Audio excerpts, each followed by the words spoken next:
स्मॅकने शिरोली गावची कचरा डेपोची जागा ताब्यात घेऊ नये यासाठी गावातील सर्वपक्षीय जागरूक नागरिकांच्या वतीने ग्रामविकास अधिकारी गीता कोळी यांना निवेदन देण्यात आले। पुलाची शिरोली प्रतिनिधी कुबेर हंकारे। स्मॅकने शिरोली गावची कचरा डेपोची जागा ताब्यात घेऊ नये यासाठी गावातील सर्वपक्षीय जागरूक नागरिकांच्या वतीने ग्रामविकास अधिकारी गीता कोळी यांना निवेदन देण्यात आले। या निवेदनात औद्योगिक वसाहतीमुळे गावासाठी अनेक समस्या निर्माण झाल्या आहेत, त्यांचे निरसन करावे व कचरा डेपोचा त्रास होत असेल तर शिरोली ग्रामपंचायत या डेपोच्या सभोवार पत्रे लावून ही जागा बंदिस्त करेल व याचा त्रास औद्योगिक वसाहतीला होणार नाही याचा पुरेपूर दक्षता घेईल।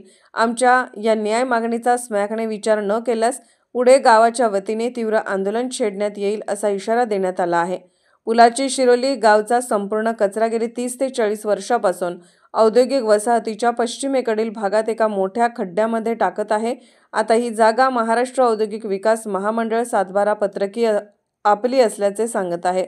स्मॅकच्या वतीने या ठिकाणी कचरा टाकण्यास विरोध केला जात आहे, म्हणून शिरोली ग्रामपंचायतीने ती जागा त्वरित आपल्या ताब्यात द्यावी, यास ताब्यात घ्यावी यासाठी जिल्हाधिकारी यांच्या मार्फत उद्योगमंत्री पालकमंत्री यांना स्मॅकने औद्योगिक वसाहत कार्यालयात बोलावून निवेदन देऊन ही जागा आपल्या ताब्यात घेण्याबाबत हालचाली सुरू केल्या आहेत।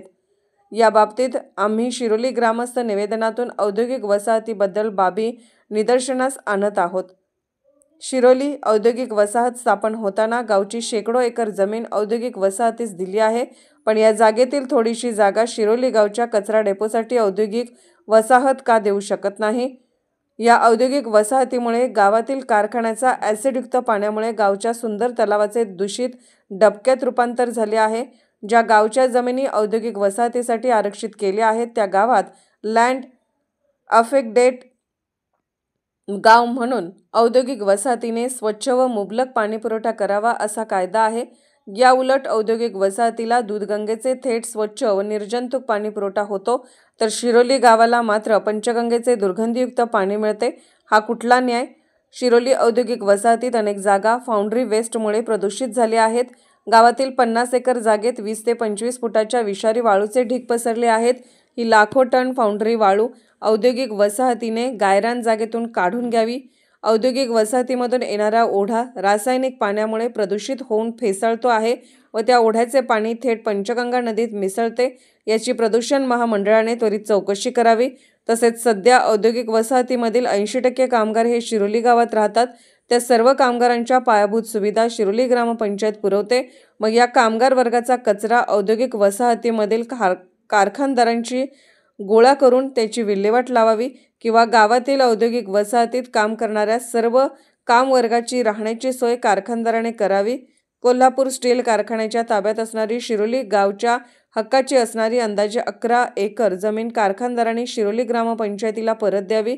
औद्योगिक वसाहतीमधील अनेक कारखाने, फाउंड्री उद्योग यामुळे येथील हवा, पाणी आणि जमीन प्रदूषित झाली, त्यामुळे येथील नागरिकांच्या आरोग्याचा गंभीर प्रश्न निर्माण झाला आहे। अनेक जणांना टीबी, फुफ्फुसाचे रोग असलेल्या रुग्णांची वाढ झाल्याचे निष्पन्न झाले आहे। हवा आणि जलप्रदूषण करणाऱ्या सर्व जबाबदार कारखान्यावर गावातील प्रमुख लोकांना सोबत घेऊन तपासणी करावी आणि प्रदूषण महामंडळाने कठोर कायदेशीर कारवाई करावी। कारखानदारांना औद्योगिक वसाहतीतील त्या कचरा डेपोचा त्रास होत असेल तर शिरोली ग्रामपंचायत या डेपोच्या सभोवार पत्रे लावून सदरची जागा बंदिस्त करेल व याचा त्रास औद्योगिक वसाहतीला होणार नाही याची पुरेपूर दक्षता घेईल। आमच्या या न्याय मागणीचा स्मॅकने विचार न केल्यास पुढे गावच्या वतीने तीव्र आंदोलन छेडण्यात येईल असा इशारा देण्यात आला। यावेळी जिल्हा परिषद माजी सदस्य महेश चव्हाण, तंटामुक्त अध्यक्ष सतीश पाटील, विठ्ठल पाटील, संभाजी भोसले, मधुकर संगपाळ, प्रशांत कागले, विनायक कुंभार, आरिफ सरजेखान, शामराव पाटील, मोहम्मद महाद, मधुकर पद्माई, राजेंद्र खुटाळे, योगेश खवरे, दिलीप शिरोळे, मुकुंद नाळे, इरफान देसाई, संजय पाटील, रामचंद्र बुडकर आदीसह सर्वपक्षीय जागरूक नागरिक उपस्थित होते।